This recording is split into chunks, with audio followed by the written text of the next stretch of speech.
As long as there have been cars with windscreens, there has been a need to clear them from rain. Many early cars did without wipers altogether, but designs have been patented as early as 1896 as people saw them useful not just for automobiles but steam trains as well.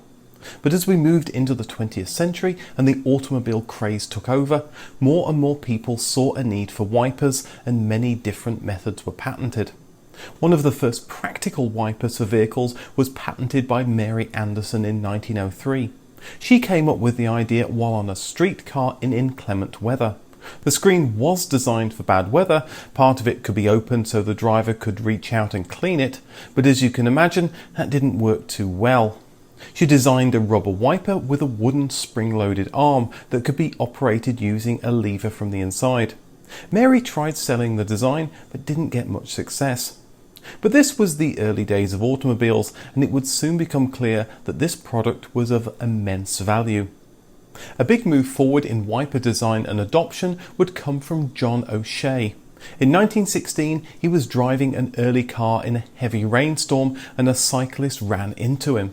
O'Shea never saw him coming and vowed to make sure this couldn't happen again. He founded the Trico Products Corporation in 1917, and he marketed John Jepton's rubber wiper blade as the rain rubber product to fit into the slot present in many car windscreens of the day to allow the windscreen to be manually cleaned. It's frightening to think of trying to operate manual wipers on these early cars. After the First World War, sales of motor vehicles took off and Trico's sales boomed, moving into ever-expanding buildings in Buffalo, New York, a city that knows all about bad weather. They soon improved the wiper, adding the spring that holds it onto the glass. Trico still exists today and is one of the top wiper blade manufacturers. But drivers needed an automatic windscreen wiper. An early system using rollers was developed in 1917, but an improved system using wipers appeared in 1921. Instead of electrical power, early systems used exhaust air from the engine, but this had the unfortunate side effect of linking the wiper speed to the engine speed. Trico would purchase the company that produced it, and vacuum-powered wipers would be sold into the 1960s. But it was clear that these were inferior to electrically powered versions that slowly started to take over. To save money, early Citroën 2CV wipers were mechanically powered from the engine, but like the exhaust system, they would speed up as the car's speed increased. When the car wasn't moving, the wipers stopped, making forward visibility tricky. Citroën thought of this and added a handle under the steering wheel to allow them to be moved by hand. The earliest wash white feature appeared in 1936, but gained widespread adoption in the 1950s when the press of a windscreen washer button would squirt some washer fluid and automatically operate the wipers for only 2 or 3 times. Also in the 1950s, many cars would switch to the now familiar parallel wiping system to cover a larger surface area of the screen. Modern 2-wiper systems use a clever lever mechanism to convert a rotating motion of one motor into the complicated dual windscreen wiper action you see on your windscreen. With different length lever arms, each wiper has a different motion and stop point. Various forms of intermittent wipers were invented starting in 1923. But it was serial inventor Robert Kearns's 1963 design that was the first truly practical solution. Wipers up until then generally had 2 speeds, slow and fast. While driving in light rain, he kept switching between low and off and getting increasingly frustrated.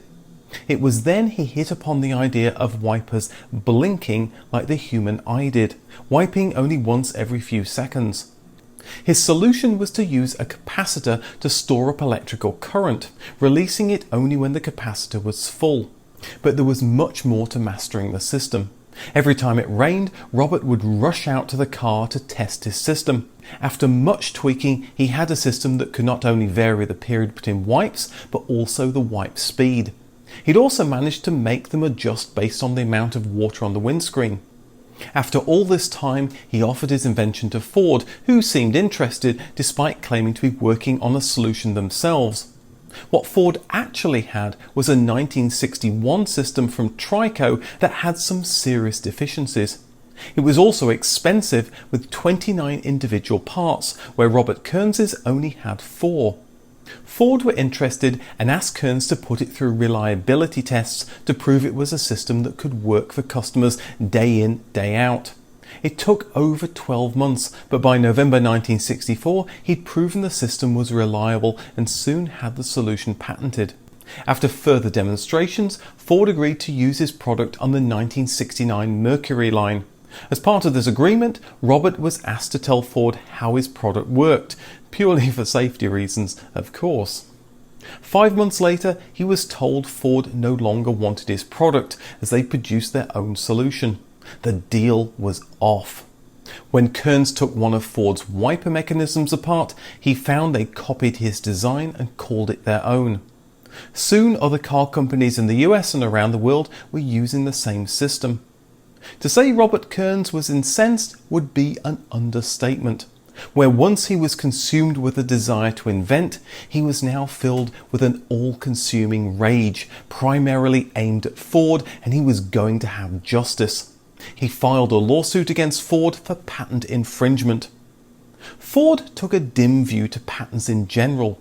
When Henry Ford started in 1903, all US automakers were paying royalties to a patent lawyer who'd patented the basic automobile design in 1879, even though he'd never actually built one, and was waiting for a day when others could make it practical so he could claim the royalties. Ford had been the first automaker to take on this patent monopoly and win, and he was praised for it. Ford believed all new inventions are built upon the discoveries of thousands of people since the dawn of time, and to prevent their free use, killed free competition. When you're going up against a big company like Ford in the 1970s, you need to have deep pockets and a strong desire to succeed. Kearns didn't have deep pockets, but he drafted his family in to mount a legal challenge that they crafted themselves, all to seek recompense for his perceived injustice in Ford's theft of his product. The strain of Ford's legal maneuvers to delay or kill the lawsuit weighed heavily on Kearns, and his yelling and shouting was too much for his marriage. Ford offered to pay him off to make it all go away, but by now it wasn't about the money. Robert wanted justice. It took 12 years, but in 1990, Kearns's lawsuit came to trial. The court found in Robert's favour and awarded him $10.2 million, despite the fact the increasingly distraught Kearns had abandoned the courtroom 2 weeks earlier to go camping to escape the madness. But for Robert, the Ford case wasn't the end. He wanted justice from all car makers who had infringed his patent. Chrysler was next on Kearns's hit list in 1992, handing over even more money than Ford. Robert Kearns's story was the subject of the 2008 film Flash of Genius, and it's based on a New Yorker article that's well worth a read that I've linked to in the description. Although Kearns's design had a form of rain sensing, Citroën introduced a more advanced version on their 1970 Citroën SM. If the windscreen was relatively dry, the wiper motor drew high current, which would set the control circuit timer to a long delay for the next wipe. If the motor drew little current, it indicated that the glass was still wet and would set the timer to minimize the delay. More modern systems use the principle of total internal reflection, which allows them to sense rain even if the wipers are turned off. An infrared light shines at 45 degrees onto the glass. If the glass is dry, the refraction angle is 42 degrees and most light is reflected. If the glass is wet, the refraction angle becomes wider, which means much less light is reflected. By using a sensor to detect the amount of infrared light, the car can turn the wipers on and off automatically. Looking for a more accurate system or to save on parts, companies such as Tesla have used their onboard cameras along with image processing software to determine how much rain is on the windscreen. So far, at least in my experience, it doesn't work very well. Some systems got rid of the notion of wipers altogether. A Clearview screen is a round piece of glass that spins to remove fluid with centrifugal force.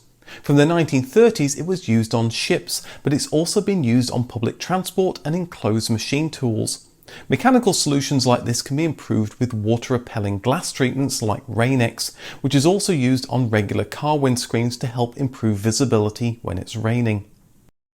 A big thank you to all my patrons for supporting me. To get early advert-free access to new videos or to appear in the credits, please consider supporting me using the Patreon link below from just $1 or 80p a month, and hit that subscribe button to get notified of new videos. Thanks for watching, and see you in the next video.